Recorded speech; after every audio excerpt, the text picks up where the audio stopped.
AI, artificial intelligence, ChatGPT, DeepSeek, Gemini. There's new AIs coming out every day. Heck, it's making more of itself, right? And the world is splitting into two types of people: those who are accepting AI, those who are using it, and those who are rejecting AI and getting used by it. And, quite frankly, we're in a shift that's bigger than the internet. In this video, I'm going to talk a little bit about my personal opinion on AI, how you might be able to use it in your day-to-day life, and I guess my personal opinion on it as well. So first things first, I believe personally that I fall into the second group, right? Like, AI is here and it's not going to go anywhere. It's kind of like the internet. Like, I wasn't around when the internet first came out. I mean, I was literally probably 1 year old. But back in 1999, when the internet was first coming around, I would imagine, a lot of people didn't know what it was, rejected it, or maybe were scared by it. Same thing with crypto, right? I think as of 2022 or 2023, I believe crypto officially has as much users as the internet did in 1999. So crypto was just now starting to become bigger than what the internet was in 1999. And now in 2025, that's kind of how we are with AI. Like, AI is everywhere.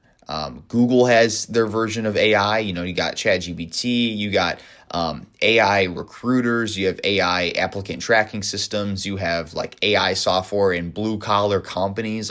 It's literally everywhere. I mean, even the technology that I used to use a lot for my service business, it's called QuickBooks, helps with quoting, things of that nature. That has AI now too, right? It has AI quote summaries and all that stuff. And, I don't think that you're quote unquote dumb if you reject AI. I'm definitely not saying that at all.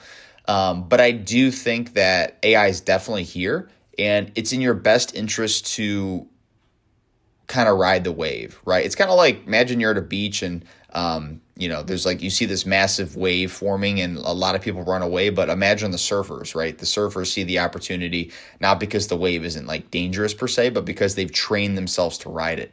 So instead of fearing AI, me personally, I'm kind of training myself how to quote unquote ride the AI wave. And, look at creators, for example, right? They're using AI to help them with content, right?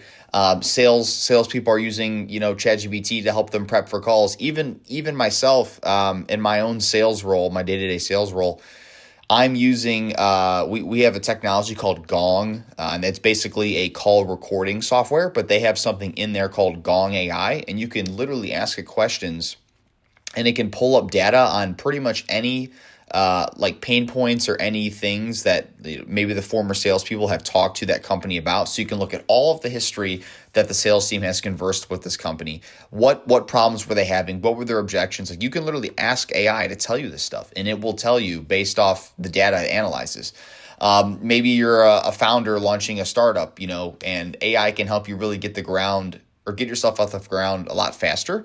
Or even if you're trying to think, even another example, let's say you're a plumber, right? You can use AI to help with, automate customer communications, letting your customers know, when you're going to be there, being able to give them real-time quotes as well, being able to summarize conversations and being able to tailor the quotes to them. Man, looking back in 2020, 2021, 2022, if I would have known what AI was back then, that would have made my life so much easier when it comes to, the lawn care and landscape business I was running. And I still think, you should be always trying to build your skills. You should be skill stacking, as I said in other videos. But to be fair, a lot of skills are going to get automated. So I think a skill that you should build is literally the skill of knowing how to automate other skills. I know that sounds funny, but think about it. If you're knowledgeable in figuring stuff out, such as how to automate data entry, how to automate maybe basic writing, how to automate, following up with a customer, that's going to give yourself so much more time to focus on the other things that might be more manual. I still think there's definitely a time and place for, a lot of manual stuff being more maybe particular. For instance, a good example of this is if you were, let's say, an artist or you were a painter or something like that, can you use AI to help generate you art, like digital art? You can, but like a lot of people, especially more creative people, artists, writers, actors, a lot of those things, they thrive off that creativity. So I don't think it's good to, completely use AI in everything you do. Right. But I just think like a lot, especially the boring, repetitive tasks, like you got to be adapting to AI and what it can do. So think about it like just from, I talked about sales. I talked about even content creation. Just think about like even like operations and systems, right? Like if you're someone that works in, let's say a factory or like a warehouse, right? They probably have like certain processes for maintaining equipment. This box goes here, or this product is made this way. You could use AI to automate SOPs, right? You could use AI to create a smart assistant. You could use AI to help you with mock-up drawings or consistent messaging or even logos. So like I mentioned earlier about the wave, your surfboard is going to be your stack of skills, but the better it's built, the easier it is to ride bigger waves. So like as AI evolves, it's going to even quote unquote take more and more jobs, but I don't think it's necessarily going to take jobs and completely vanish them off the planet. Because let's be honest, guys, you and me, like, and anyone quite frankly watching this video, if AI wipes out all jobs, we're going to have bigger things to worry about anyway. So I think it's good to, always improve your human capabilities while also learning how to, I guess, harness the machines and use them to kind of to your benefit. And the other point I want to touch on is it's very good for building systems and leverage. So everything in life is leverage, right? So like if you're someone that wants to save money, you have to make more than you spend, and the bigger margin you can have between your base expenses and your income, that's called leverage. That's called margin, right? So AI isn't just about saving time; it's about buying leverage for yourself. Use AI to do, things such as like build your workflows, help automate content, outsource mental energy.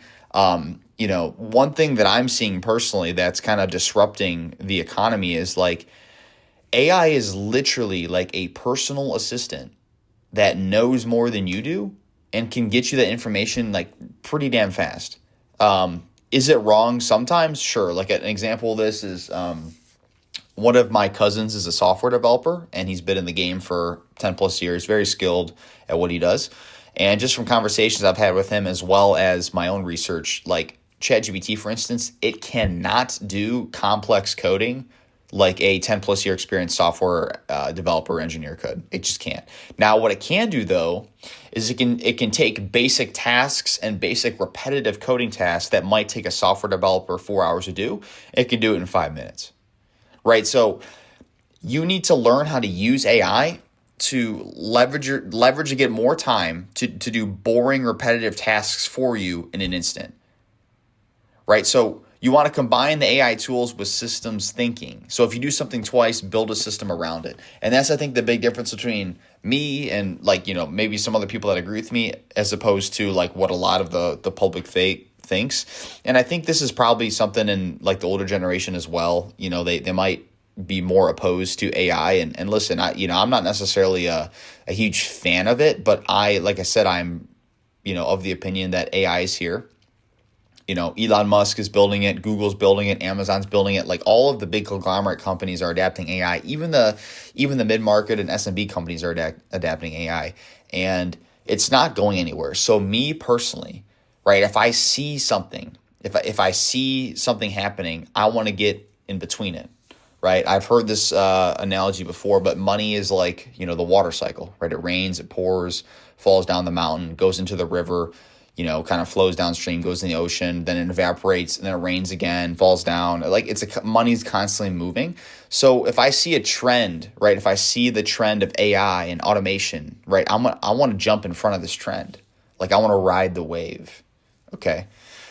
And that's kind of how I see, right? Once you're on the wave, it's going to carry you. You don't have to paddle as hard anymore. You just have to steer, right? So if you build systems around AI, whether that's in your business, whether that's in your job, you don't necessarily have to work quote unquote as hard. You just have to be always improving your knowledge and, steering the ship and guiding the AI. And that can help you a lot in terms of saving time. So, entrepreneurs, freelancers, creators, they're using this. But even if you're someone in more of a blue collar job, maybe you're a plumber, an electrician, a carpenter, maybe you work in a warehouse, maybe you're in the restaurant. I mean, I could think of so many different applications for any industry how you could be using AI. So, if you're watching this, I'd love to hear, how are you guys using AI? Do you guys use Gemini or DeepSeek or ChatGPT? Do you use any AI tools in your job? Like, have they implemented anything at your job? And if not, maybe you could suggest that. But the key takeaway that I would say for this is, if you're someone who's on the fence about how you feel about AI, like, I would just ask yourself simply, like, A, am I fully replaceable? And then B, if I am, how can I change that to where I'm not as replaceable, right? So if you're someone that works in, let's say, sales, but you're someone that's only doing, let's say, like Instagram DMs or like LinkedIn DMs or like some type of messaging, maybe work on your skills of actual human conversation, right? If you're someone that's, an entry-level worker at an office, maybe expand on skills and ways to, up your skill set, get pay raises, improve on all ways, because you don't want to be someone that's going to be fully replaceable AI. Like I said, I don't think AI is going to take all of these jobs, but I do think it's going to redistribute them to some extent. So AI won't replace you, but someone using AI will. And that's the reality. You can either be the person who learns to ride the wave, learn to be on the winning side of the AI revolution, build your skill board, get on it, and move faster than you ever imagined. Or on the flip side, you can stay stuck on the sand wondering what just happened. So let me ask you, like, what's one thing that you're already doing that AI could help you scale? And what's one skill that you need to level up to stay competitive in the next 6 to 12 months? Right. Drop your thoughts in the comments below, guys. I've been reading all the comments, and I love it when you guys do that. If you're serious about staying on the winning side of the AI revolution, hit that subscribe button and stick around. And we're just getting started here. Peace, guys.